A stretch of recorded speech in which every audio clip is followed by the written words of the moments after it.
Welcome back to Season 3 of my Edmond State Dynasty, and this year has not gone very well. As you know, we went 7-5 last year in the regular season, went to a bowl game before we lost to Florida State, but now this year we had our starting quarterback go down, so we have started the year 1-5. So if we want to get to a bowl game, we can only lose one more game in the remaining back half of our schedule. I do, however, have some really good news for us. We finally landed our very first 4-star recruit in Jesus Anelli out of Pompano Beach, Florida. I probably mispronounced something there, but this guy is a 4-star gem prospect. I am really happy he decided to join us and should really help this team. But before he can even join the team, we have to get through this season, and obviously I am really hoping we can go on some sort of run here, get to a bowl game, and try to win our first bowl game of the series, but we'll see how it goes. I have decided to throw us in some of our alternates. I don't think you guys have seen this one yet. It's just a black and white alternate, but our first scenario is a 3rd and 4 going down the sideline for the first down. They are going to let us jump in on the very next play, though. He'll drop back to pass, a quick throw to the outside. There is a flag down. Is this going to be against UTEP? I don't believe so. I think it's going to be a roughing the passer call. Just a absolutely terrific start to this game. Now a 1st and goal from the 6-yard line. We'll see if we can do anything. They're going to send a man in motion. We're going to bring a blitz. He's going to the end zone, and that probably should have been pass interference, but it falls incomplete. Now a 2nd and goal. He's going to come out with a 5-wide set, and it's going to be a QB draw, and he's going to get brought down. A solid play from the defense on that one. Now a 3rd and goal from the 5. He'll drop back and looks to pass, and that's a wide open man. Touchdown, UTEP. They will allow me to jump in on the offensive drive, though. It's a 3rd and 9 from the 42. We're going to drop back to pass, and like we do all the time, we'll take the underneath throw, and Shermer's going to get brought down to set up a 4th and 2. Will they let us go back in? Yes, they will. I am going to put my faith in our running back and the offensive line here on 4th down, and that was a horrible idea. They got completely blown up, and now we turn the ball over. We get another big 3rd down here. A 3rd and 3 from the 47 near the end of the first quarter. And we're going to bring a blitz. He's going over the middle, and that will be incomplete. We actually managed to force a punt. We will jump ahead into the second quarter where it is still 7-0, but now we face a 3rd and 7. Thane will drop back to pass, and that's going to be hit as we were throwing. UTEP has an injury, but that's going to bring up a 4th down. Will it let us come back in? Absolutely not. It goes right back to simulating, and now we get to jump in on another 3rd down for the defense. It's going to be a 3rd and 4, so hopefully we can actually get some pressure on the quarterback, and we will, but I can't get the sack, but he does have to throw it away. Later on in the game, it is a 3rd and 10. It is now 10-0, so I'm guessing they made a field goal in simulation. Can we please get pressure on the quarterback here? And we finally do, and he will throw it away. Did we just hit the quarterback again? It's going to be roughing the... Why are you celebrating? That's the 2nd time you've gotten roughing the passer.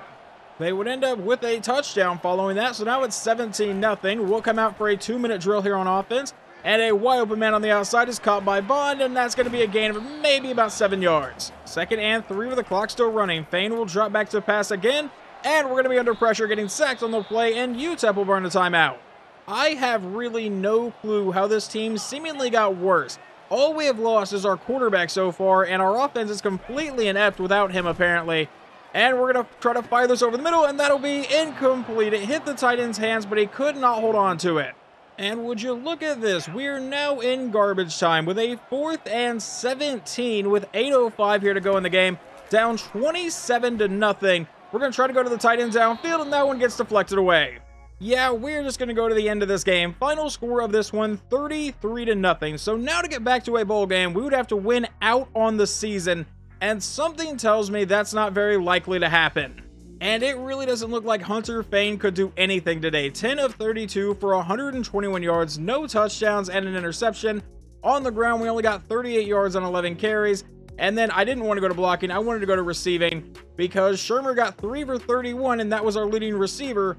Over on defense, leading the team in tackles is going to be Jaden Bethea. Not really much of a shock. We got a few sacks, 2 from Hastings and 1 from Ty Thompson. Hastings also ended up with a couple roughing the passer calls, though. And we got no interceptions. I am not going to bench Hunter Fane after just one really bad game. Should I need to bench him though, we still have Terrell Duval, who I have not really given any playtime this season because Shenard Toure has already been benched, so we're most likely not going to turn back to him. Back in our normal jerseys because the complete blackouts ended in a shutout, but we do face a 3rd and 3 here from the 42-yard line. We'll give it to our running back, and Bond will not get the first down. However, we are going to get to stay in this game. So on 4th and 2, we'll drop back to pass and go to the tight end, who will make the catch to the 23. It would then simulate one more play. So now we have a 2nd and inches from the 13. We're going to send Chadrick Queen in motion. It'll be a toss out to him. And Bond, you really couldn't throw that block. And I forgot to mention, you may notice some players are in different numbers. They finally gave us the ability to edit numbers in Online Dynasty, so I went through and changed around some of the numbers. But anyway, now a 3rd and 2 from the 15. And we're going to go and get that pitch out to the outside, and Bond is going to get stopped and brought down. And the game honestly wanted me to go for this, but I am just going to go ahead and take our points with a quick field goal here, and never mind, I went way too far to the left. We get no points. I don't know why all of a sudden I am terrible at kicking in this game. I feel like I was getting better, and then all of a sudden I just started missing them like crazy. The next scenario we get is a 3rd and 8 from the 45-yard line. We'll see if we can keep this drive moving. We're going deep downfield to Shermer, and that guy tipped it away without ever looking back for the ball. Apparently our defense is playing really well today. It has not given me any scenarios for that. But now on a 3rd and 8 here in the 3rd quarter, we get to jump back in to try to keep this drive moving. And we're just going to take off with Hunter Fain for the first down. Breaking tackles getting brought down to the 26. It would take me out for a play and throw me back in on the 15-yard line with a 1st and 10. So we'll drop back to pass. We're going to Hart in the end zone, and we finally score a touchdown in this episode as we will take a 7-0 lead. The next scenario we get, it is still 7-0, but a 3rd and 6 from our 24-yard line. I'm sorry, their 24-yard line as we go to the end zone, and that will be caught by Chadrick Queen. Touchdown Edmond State, and we are up 14-0. Only offensive scenarios apparently today. We now face a 3rd and 8 from the 42. Fain will drop back to pass, and we're going to roll to the outside, try to get rid of that one. It's going to fall incomplete. Now it's 14-3, so they managed to get on the board, but they are going to go for it here on a 4th and 1 in the 4th quarter. That's a handoff to the back, and he is stopped in the backfield. That's a turnover on downs. And just a couple plays later, we face a 3rd and 5 from the 38-yard line. Dropping back to pass. Waited way too long to throw that, and I thought that lineman was going to be able to hold that block for a second, but I guess not. But they are going to go for it on another 4th down. It's a 4th and 8 from their own 12-yard line. And under pressure, gets rid of it at the last second and finds his man to keep the drive moving. Later on in the drive, it's another 4th and 8. Let's go ahead and switch over to a defensive tackle. From the 41-yard line, he'll take the snap. And it's a quick throw to the outside, and he will have the 1st down. I don't know why I tried to switch to another defender. It never works out for me. And in simulation, they do get a touchdown. Does not give me another scenario. Now going for an onside kick, and that bounces right by our guy, and thankfully, someone is able to recover it. That is Sermon to the outside of the 41. They do have all 3 timeouts, though, so we will need to try to run down the rest of this clock. We're going to come out under center. We're going to give this one to Bond to the outside, and the blocking set up kind of nicely. They do burn their first timeout, but we get about a 5-yard carry. 1 minute and 21 seconds to go now. We are going to send Hart in motion. It'll be a toss play to him, to the outside. We get a good block and the 1st down, but there is a flag. Are you kidding me? It's going to be holding. That moves it back to be a 2nd and 11 now with 1 minute 17 to go. Fain out of shotgun. We'll give it to Bond right at the middle for absolutely nothing as they burn that 2nd timeout. I consider throwing the ball here, but I would rather make them burn that final timeout. With 1 minute 15, we are going to get that pitch out to Bond to the outside, and he's going to get met and brought down. They burn that final timeout. I would attempt this field goal. It's a 54-yarder, but the wind is against us at 13 miles an hour. We're going to go ahead and call a timeout and just punt this ball away. I am going to try my best to not get a touchback, but I'm not great at punting in this game. So let's see what we can do. That is going to bounce at a decent spot, but can we get down anywhere to field it? It's going to get down at about the 12-yard line. And now it is up to the defense. So they'll come out in shotgun on the first play, thrown to the outside. He finds his man for the 1st down, brought down to the 26. Remember, they have no timeouts remaining, though, so they are going to have to run a hurry-up offense here. The clock obviously stops on 1st downs temporarily, and that'll be a spike. With 52 seconds to go in the game. From the 26-yard line, they come back in shotgun again. And he's going to lob this one deep downfield. He may have a man, and he does. We get him down. Never mind, he could not hold on to that. Obviously, we catch a massive break there. 3rd and 10 from the 26-yard line. He'll drop back and go downfield to an open man for the 1st down. He'll break that tackle, get to the outside. Someone please bring him down. We're chasing him all the way down to about the 7-yard line with 37 seconds to go. This is not how this game is supposed to end. We were dominating, or I guess not dominating. We were obviously controlling this game for the most part, and now it is clearly not going that way. Second and goal from the 7-yard line with 34 seconds to play.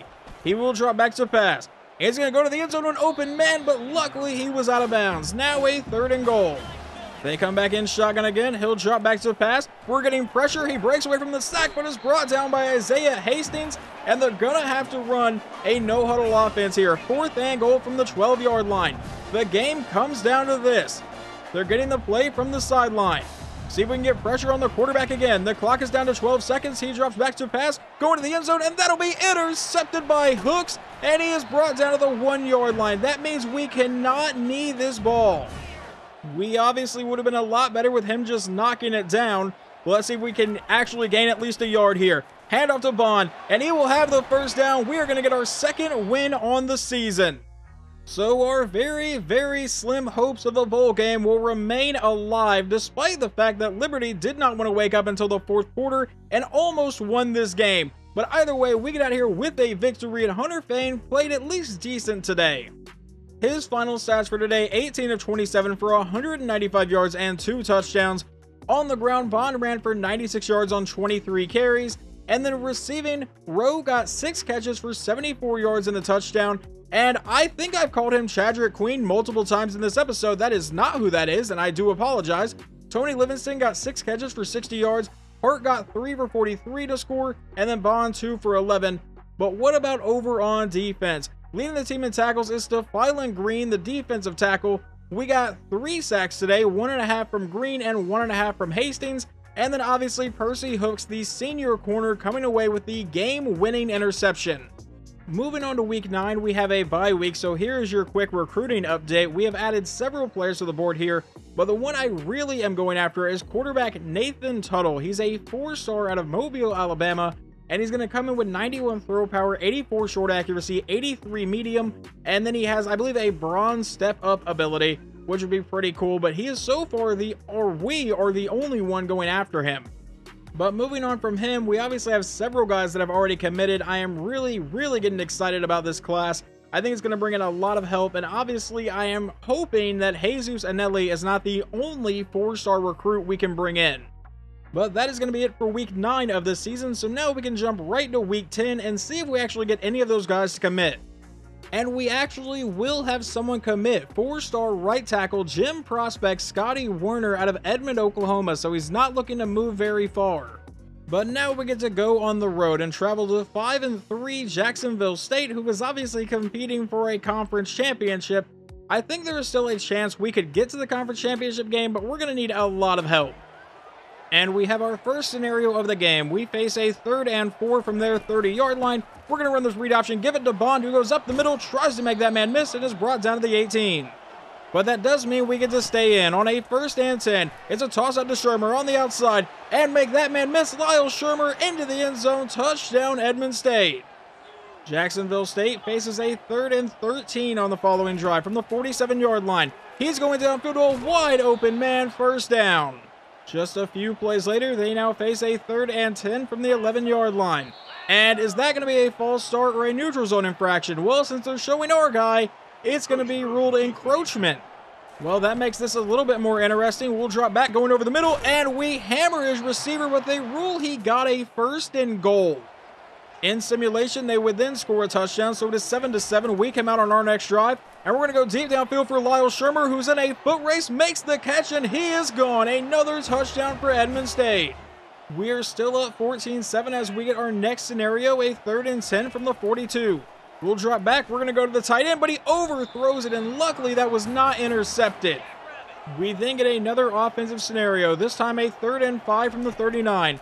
Fane will drop back to the pass. You know what? Let's go to Shermer one more time in a foot race, and he's going to make the catch. Another touchdown for him today. It doesn't let me jump back in for a minute, but now we come back in with 1 minute and 2 seconds to go in the half. It is a 28-10 ball game now. We're going to go downfield, and we're going to find McKnight for the 1st down. For right now, we're going to keep the clock running. Back in shotgun. Fane will drop back. And who else are we going to go to but Lyle Shermer downfield, and he is going to be gone again. They just cannot keep up with his speed. Touchdown, Scissor-Tails one more time. Following that, we do not get a scenario the entire third quarter, but now to start the fourth quarter, we face a 3rd and 4, handoff to Bond, and that will not give us the first down. So Jacksonville State would take over, but now face a 4th and 3 on their own drive from the 40-yard line. He's going to lob this one downfield. He's got a man, and that's caught along the sideline for the first down.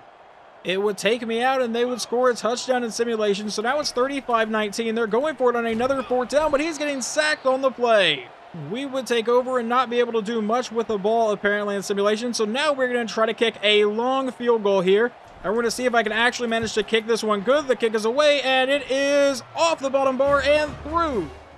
Down by 19 points. They face a 3rd and 1. This looks like it's their backup quarterback because this is a different guy than I've seen in, the last few drives. But they're going to give it to their back who goes to the outside, and he does not get the first down. That's another turnover on downs. And just a few plays after that, we get to come in on a 1st and 10, handoff to Bond to the outside, and we'll get a 5-yard play. That's going to bring up a 2nd and 5, and we're going to go right back to Bond, who goes up the middle, makes that man miss, and will fight his way down to the 2. On the next play, Marvin Sanders will come in at running back as we are going to run this one right up the middle, and he is into the end zone. Touchdown ESU. We really probably should just go to the end of this one. And once again, our slim chances of a bowl game will stay alive as we dominate Jacksonville State 45-19 behind just a massive day from wide receiver Lyle Shermer. Maybe Hunter Fain has finally found a groove in this offense. He goes 18 of 33, which is not a great completion percentage at 54%, but does go for 397 yards and 5 touchdowns to just 1 interception. On the ground, Bond ran for 98 yards. Marvin Sanders got a touchdown. And then receiving, Lyle Shermer 5 for 180 and 4 scores. And then Chadrick Queen 4 for 91 and a touchdown. Over on defense, let's see what happened there. It looks like Greg Morris, our redshirt freshman corner, led the team in tackles with 9. And in sacks, Ty Thompson got 2, Hastings got 1, and Green got 1. But we got no interceptions, despite the fact that we were kind of dominant today. In the next episode, we will need to win all 3 games to go to a bowl game, or at least get a chance to go to a bowl game. One of those teams, though, is Middle Tennessee State, who is currently 7-2. But we will try to handle that when we get there, because our next opponent is going to be Louisiana Tech. Hopefully you guys enjoyed this episode, and I will talk to you next time.